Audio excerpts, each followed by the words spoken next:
아모스 2장 4절에서 마지막 16절까지 말씀입니다. 어제의 말씀 아모스 1장 3절부터 2장 3절까지의 말씀은 이스라엘 주변 국가들에 대한 심판을 예언하는 말씀이었습니다. 그런데 이방 나라에 대한 심판은 결국 어디로 향하고 있는가? 오늘 본문에 유다와 이스라엘까지 그 심판이 향하고 있다라고 하는 사실이죠. 사실 남유다와 북이스라엘만큼 은혜를 입은 나라가 어디에 있습니까? 내일 말씀 아모스 3장 2절 말씀을 보면 내가 땅의 모든 족속 중에 너희만 알았다 이렇게까지 말씀을 하십니다. 세상에 아무도 없는 것처럼 너희만 알았다. 하나님은 이렇게 이스라엘과 유다를 향해 말씀하고 계신 것이죠. 언약의 중심이 유다이지만 지금 이스라엘의 죄악을 고발하며 심판을 선포하시기 때문에 유다가 이스라엘보다 먼저 언급이 되고 있습니다. 먼저 오늘 보면 4절과 5절은 유다에 대한 심판의 말씀이 기록되어 있고요. 그리고 6절부터 마지막 절까지는 이스라엘에 대한 심판의 말씀이 예언되어 있습니다. 자, 그러면 유다의 죄악은 무엇인가? 오늘 4절과 5절을 보시면요, 여호와께서 이와 같이 말씀하시되 유다의 서너 가지 죄로 말미암아. 그 앞에서 심판을 예언했던 이방 나라와 똑같은 패턴이죠. 그러니까 이방 나라나 지금 언약의 중심에 있었던 택함 받은 유다나 그리고 이제 다음에 이스라엘이나 서너 가지 죄가 똑같다. 지난 시간에 말씀드렸던 것처럼 서너 가지 죄는 많은 죄의 죄다. 이 많은 죄에 대한 히브리적인 관용구다. 이렇게 말씀을 드렸어요. 그리고 고의적인 죄, 회개하지 않고 계속 회개를 촉구하는데도 짓는 그런 죄를 말하고 있습니다. 그래서 주변의 심판 예언과 같은 형식이죠. 서너 가지 죄로 말미암은 유다의 심판의 예언이 하나님의 말씀이다. 그래서 이어서 그들이 범한 독립적인 범죄의 내용을 다음과 같이 기록하고 있는데 두 가지로 요약을 할 수 있죠. 첫째는 그들이 여호와의 율법을 멸시하여 그 율례를 지키지 않았다. 그리고 둘째로는 그의 조상들과 같이 거짓 것에 미혹이 되었다. 그러니까 하나님의 율법을 지키지 않았다. 두 번째는 거짓 것, 즉 우상 숭배를 했다. 이렇게 그들의 죄를 요약을 할 수 있습니다.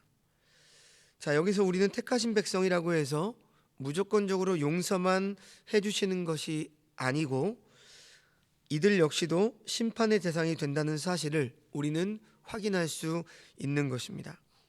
나아가 이들을 향한 심판의 척도는 이방 나라들과는 다르죠. 이방 나라들은 어떤 그 윤리, 도덕적인 그러한 죄에 대한 심판이었다라고 한다면 지금 하나님의 백성이었던 유다, 철저히 율법의 근거함을 확인할 수 있는 것이죠.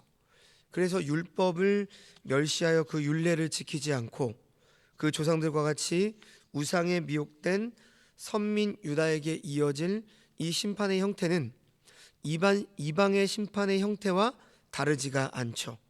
5절 말씀에 내가 유다에 불을 보내리니, 이방 나라 심판과 똑같은 패턴이죠. 불을 보내겠다. 그래서 예루살렘의 궁궐들을 사르리라 이렇게 말하죠. 자, 계속해서 이제 6절에서 마지막 16절까지는 북이스라엘에 대한 심판의 예언의 말씀입니다. 먼저 6절에서 8절을 보시면요, 주변국과 남유다를 향한 심판 예언과 같은 형식, 여전히 서너 가지 죄로 말미암은 북이스라엘의 심판의 예언에 대한 말씀을 하죠.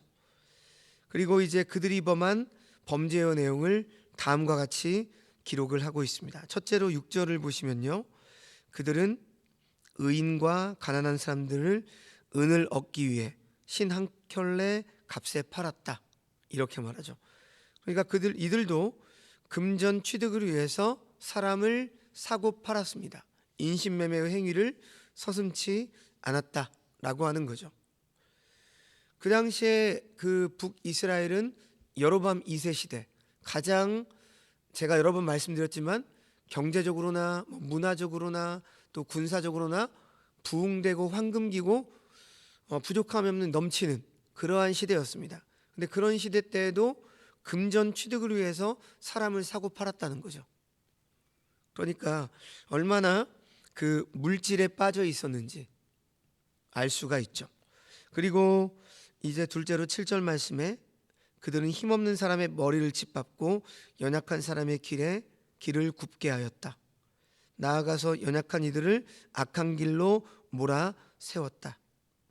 그러니까 오늘날로 말하면 돈이 있는 사람이 돈 없는 사람을 무시하고 짓밟고 그래서 연약한 이들이 악한 길로 몰아세웠다.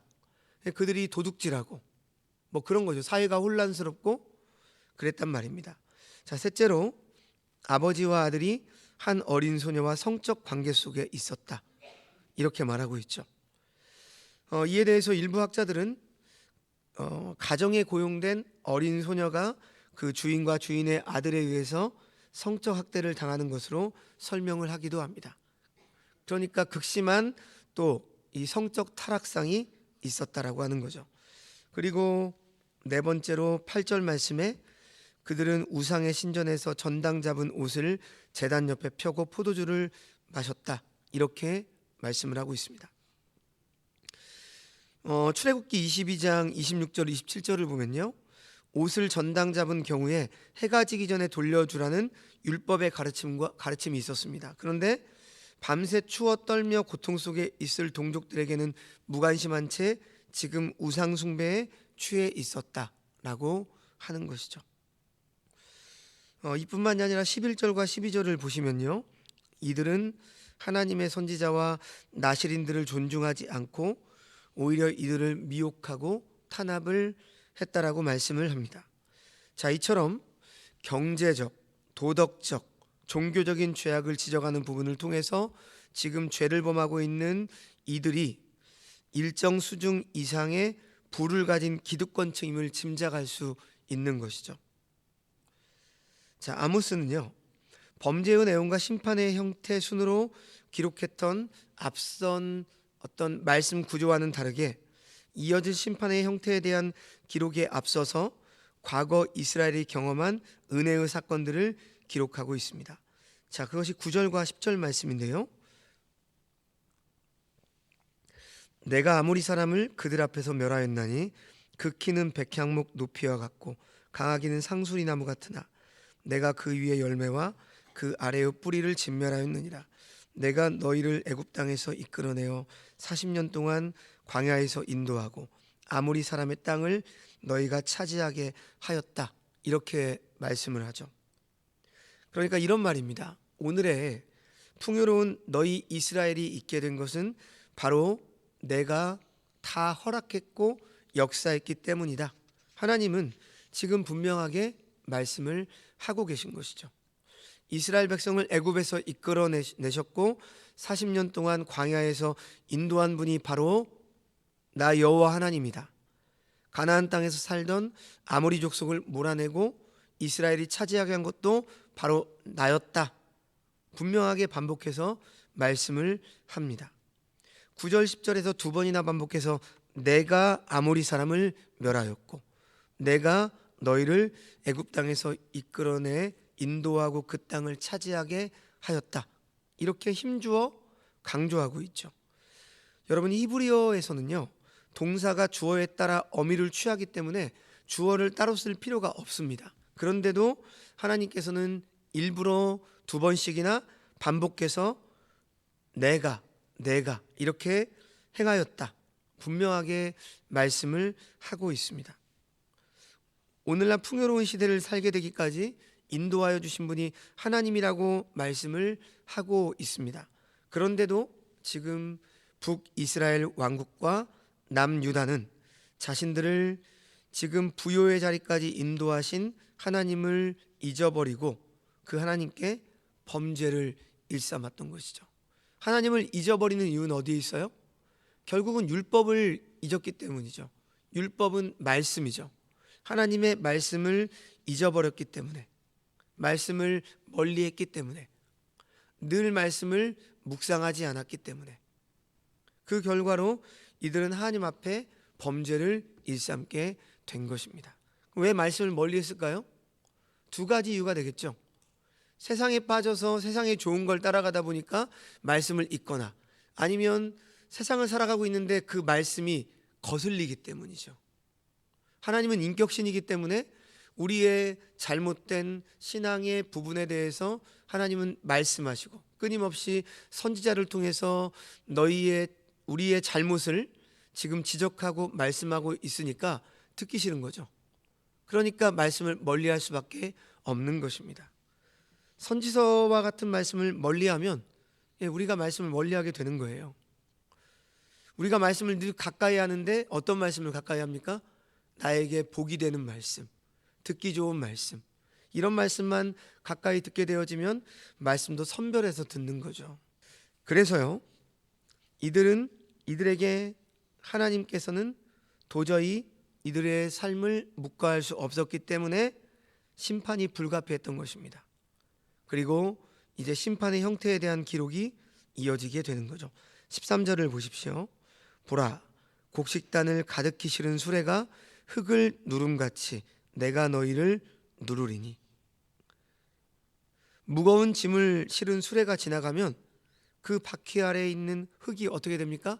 바퀴 자국이 나죠. 그런 것과 똑같다는 겁니다. 하나님이 그처럼 너희를 심판하겠다. 어떤 이들은 이를 지진으로 심판할 것에 대한 예언으로 이해하기도 하고 있습니다. 자, 그리고 14절 이하의 말씀을 보시면요, 그날에는 빨리 다름질하여도 도망할 수가 없다. 강한 자도 자기 힘을 낼 수가 없다. 용사도 자기 목숨을 구할 수 없고 활을 가진 자도 설 수 없다. 발이 빠른 자도 피할 수 없고 말 타는 자도 자기 목숨을 구할 수 없고 용사 가운데 그 마음이 굳센 자도 벌거벗고 도망할 것이라. 그러니까 이제 북이스라엘은 아수르가 멸망을 시키니까요, 아수르가 침공했을 때 너희들의 모습이라는 거죠. 아무리 도망하려고 해도 너희는 결코 도망할 수가 없고, 너희가 그동안 강했다 할지라도 힘을 낼 수가 없고, 아무리 힘 있는 용사도 자기 목숨을 구할 수가 없는 하나님께서 이들에게 심판을 주시겠다, 징벌하시겠다. 하나님께서 징벌하실 때에는 그 누구도 그 징벌을 피할 수가 없다라고 하는 것입니다. 여러분, 아모스 1장 3절부터 이제 크게는 오늘 본문 2장까지는 북이스라엘과 남유다 그리고 그 주변국에 대한 심판과 징계의 예언입니다. 심판의 주체와 심판의 이유, 심판의 형태의 순으로 일정한 형식을 반복해서 이스라엘 주변의 모든 나라의 심판이 예고되었음을 우리는 보았습니다. 그리고 예언된 심판은 역사를 통해서 성취되었음을 우리는 매우 잘 알고 있습니다. 성도 여러분, 하나님께서는 우리의 단순한 실수나 잘못을 결코 나무라는 분이 아니십니다. 우리의 잘못과 허물을 덮어주시는 분이십니다. 그러나 우리가 의도적이고 고의적인 불순종과 죄악, 악의 적인 부조리는 결코 간과하지 않으십니다. 서너 가지 죄, 많은 죄, 반복되는 죄, 고의적이고 계획적이면서도 의도적인 그 죄에 대해서는 하나님은 반드시 심판을 하시겠다 말씀을 하고 있습니다. 의도적이고 주도적으로 죄악을 행하며 살아가는 이 땅의 사람들을 하나님은 오늘날에도 여전히 심판하십니다. 그가 사람들이 생각하기에 의로워 보일지 몰라도, 사람들이 보기에 경건해 보일지는 몰라도 하나님은 그 중심을 하시고 모든 걸 판단하시기 때문에 하나님을 의도적으로 외면하고 말씀이 제시하는 길과는 전혀 다른 자신의 목적과 계획을 위해서 하나님의 길을 왜곡하는 자들을 하나님은 절대로 간과하지 않으십니다. 종교적인 모양으로 자신의 행동을 정당화하는 모든 악한 자들을 하나님은 용서하지 않으시고 심판을 하십니다. 풍요로운 시대를 살아가는 사람들일수록 하나님이 제시하는 바른 길, 복된 길과는 다른 길로 나아가기가 쉽죠. 어렵고 힘든 시기에 한두 번 실수는 할 수 있어도 타락의 나락으로 떨어지지는 않습니다. 그런데 편하고 안정된 삶, 평온하고 부유한 삶을 누리게 되면 단순한 실수가 아니라 더 큰 것, 더 많은 것을 얻기 위해서 조직적으로, 계획적으로 점점 더 죄악의 길로 향하는 것이 우리 인간의 본성입니다. 더 강한 쾌락과 더 깊은 욕망의 골짜기로 빠져드는 것이죠. 그래서 더 많은 이익을 얻기 위해서 모든 수단을 어떻게 해요? 합리화하죠. 그리고 합리화하는데 심지어 하나님의 말씀까지도 동원을 하는 것이 바로 우리들의 모습입니다. 우리는 기억해야 합니다. 이 순간 여기까지 우리를 인도해 주신 분, 결코 우리 자신의 힘과 능력이 아니라 오직 하나님이심을 우리는 기억해야 합니다. 우리들의 교회가 지금까지 이렇게 서게 된 것도 어떤 우리의 잘남도 아니고 심지어 우리가 어떤 말씀대로 행했던 그런 것도 아닙니다. 오직 하나님의 은혜입니다. 내가 너희를 여기까지 인도하지 아니하였느냐? 내가 너희 원수들을 제하고 너에게 지금 이 땅을 주지 않았느냐? 내가 지금 이 교회를 세우지 않았느냐? 반문하시는 하나님의 물음에 우리는 늘 진지하게 응답을 해야 할 것입니다. 죄악된 인생들, 타락한 인생들 가운데서 하나님의 거룩한 백성으로 하나님의 소유된 민족으로 부름받는 것은 우리의 노력이나 능력 때문이 아니라 오직 은혜로우신 하나님의 자비와 긍휼 때문임을 우리는 가슴 깊이 되새겨야 합니다. 그래서 하나님은요, 교만을 싫어하시는 거예요. 그 하나님을 기억하지 못할 때 이스라엘 백성들은 하나님의 심판을 경험하게 될 것입니다. 이 땅의 교회들도 마찬가지겠죠. 나를 인도하신 하나님을 기억하십시오. 오늘 이 자리에 내가 서 있기까지 우리를 인도하신 하나님을 기억하시기 바랍니다. 그분을 기억하시고 살아갈 때 우리는 결코 의도적이고 계획적인 죄에 빠지는 일이 없게 될 것입니다.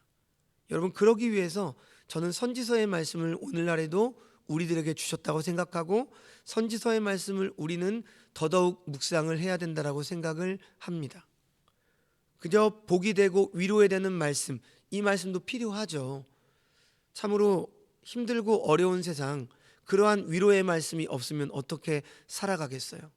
그런데 우리는 그러한 위로의 말씀도 필요하지만 또 우리는 금세 편해지면 하나님의 은혜를 잊고 내가 스스로 잘나서 된 것으로 생각하고 그렇게 살아가기 때문이에요.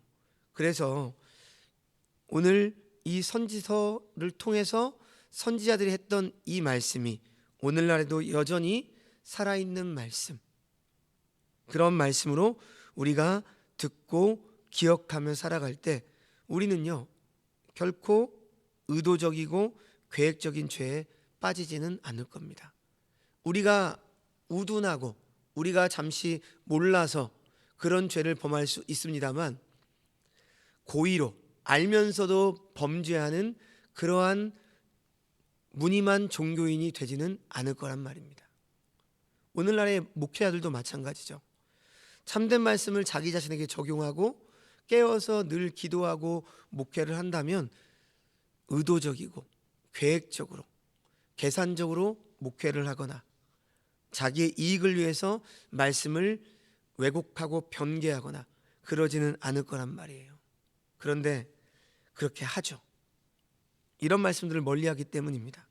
그분의 인도하심을 기억하고 그분의 공의로우심을 기억할 때 우리는 친히 심판하시는 하나님을 두렵게 대면하는 일이 없게 될 것입니다. 그리고 자비로운 하나님 품 안에 안전하게 머물게 될 것입니다. 이 사실을 기억하시고 언제나 이러한 하나님의 말씀에도 늘 깨어 기도하며 우리의 삶을 돌아보며 하나님께로 돌이키는 주의 백성들이 되시기를 주님의 이름으로 축원합니다. 기도하겠습니다. 하나님 아버지, 우리를 여기까지 인도하셨음을 늘 한시도 잊지 않게 하여 주옵소서. 하나님의 인도하심을 잊고 고의적이고 의도적인 범죄를 범하는 일이 없도록 늘 우리를 말씀으로 깨우쳐 주셔서 공의로우신 하나님의 심판을 대면하는 일이 없도록 우리에게 은혜를 베풀어 주시옵소서. 오늘 하루 우리를 이끄시는 그 하나님의 인도하심을 경험하는 그러한 하루가 되게 하시고, 언제나 하나님의 말씀을 묵상함으로 나의 삶을 점검하고 돌이키며 하나님 품 안에 안전히 거하는 그러한 인생을 살아가게 하여 주옵소서. 모든 말씀 예수님의 이름으로 기도합니다. 아멘.